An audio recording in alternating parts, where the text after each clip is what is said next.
بسم اللہ الرحمن الرحیم۔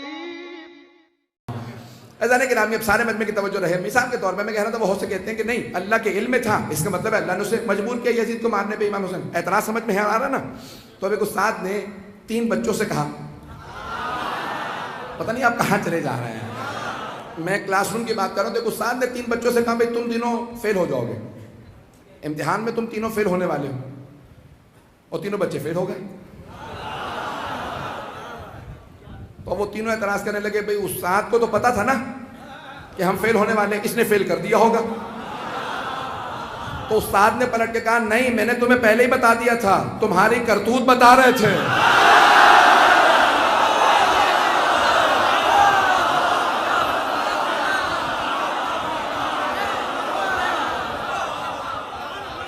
میں نے زبردستی فیل نہیں کیا۔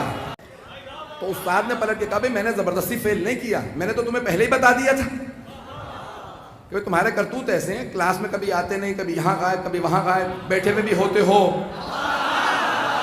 تو چیمی گوئیاں کرتے رہتے ہو،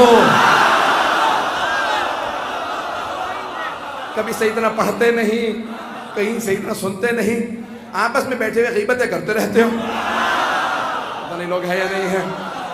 تو میں نے تو تمہاری کرتوت دیکھنے کے بعد کہا، زبردستی فیل نہیں کیا، جب میں نے تمہیں بتا ہی دیا تھا تو تم تیاری کر لیتے،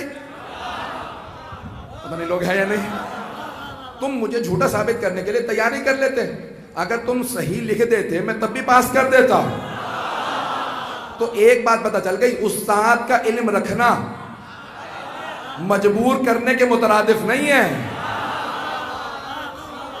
استاد کو پتا تھا حرکتوں کی وجہ سے یہ ایسے ہیں، ایسے ہی رہیں گے، تو اللہ نے مجبور نہیں کیا تھا یزید کو، صرف بتا دیا تھا یہ ایسا ہے، اس کا باپ ایسا، ماں ایسی، دادا ایسا، دادی ایسی۔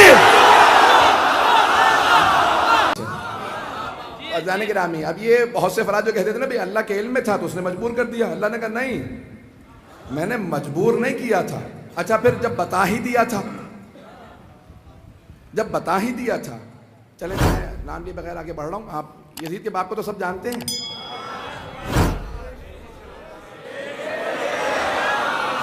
اب پتہ چل گیا مجھے، پورا یقین ہے۔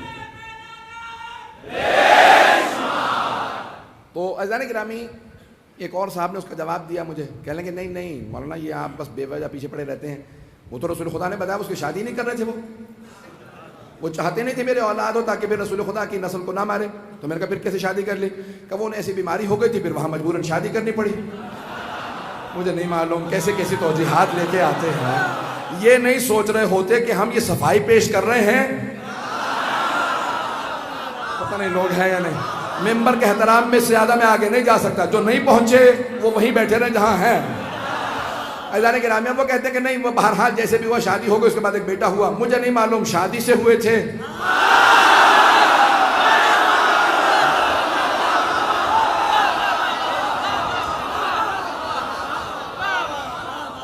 میں نے کچھ کہا ہی نہیں ہے۔ عزیزان گرامی، بات واضح ہو گئی ہے، اعتراض صاف ہو گیا۔ اللہ کے علم میں ہونا اور اللہ کا مجبور کرنا برابر نہیں ہے۔ اللہ کے علم میں تھا کون کیا نکلے گا، کون کیسا ہوگا، اور اس نے اپنے حبیب کو خبر دے رکھی تھی کہ بھئی یہ ایسے نکلیں گے، وہ ویسے ہوں گے، وہ ویسا۔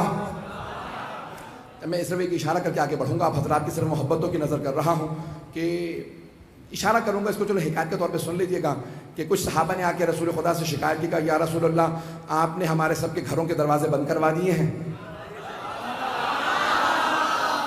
اب ہمیں جو ہے وہ باہر سے ہو کے مسجد میں آنا پڑتا، علی تو گھر سے ہی آ جاتے ہیں، ہم لوگ باہر سے گھوم کے آتے ہیں، وہ جو فلاں گلی میں وہ یہودی رہتا ہے نا، اس نے کتا پالا ہوا،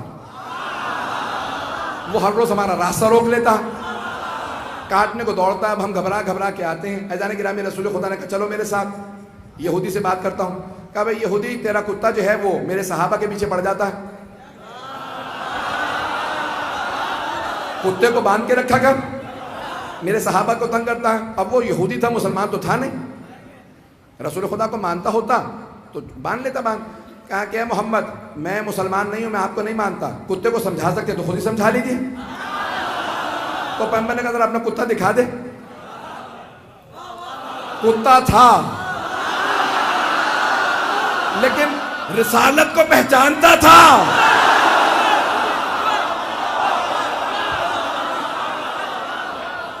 تو اب اس نے کہا کہ فلاں صحن میں بندہ ہے. پیغمبر نے کتے کو دیکھا, کہا کہ کتے میرے صحابہ کو تنگ مت کیا کر.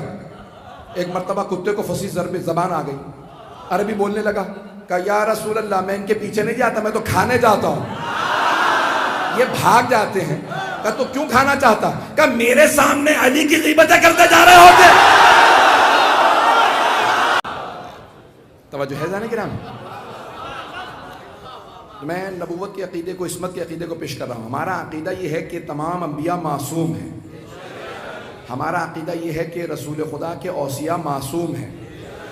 اب رسول خدا کی جگہ پہ جسے آنا چاہیے اسے معصوم ہونا چاہیے. امام اگر معصوم نہ ہو تو انسان ہمیشہ شک کرتا رہے گا. أنت حبيبي ونور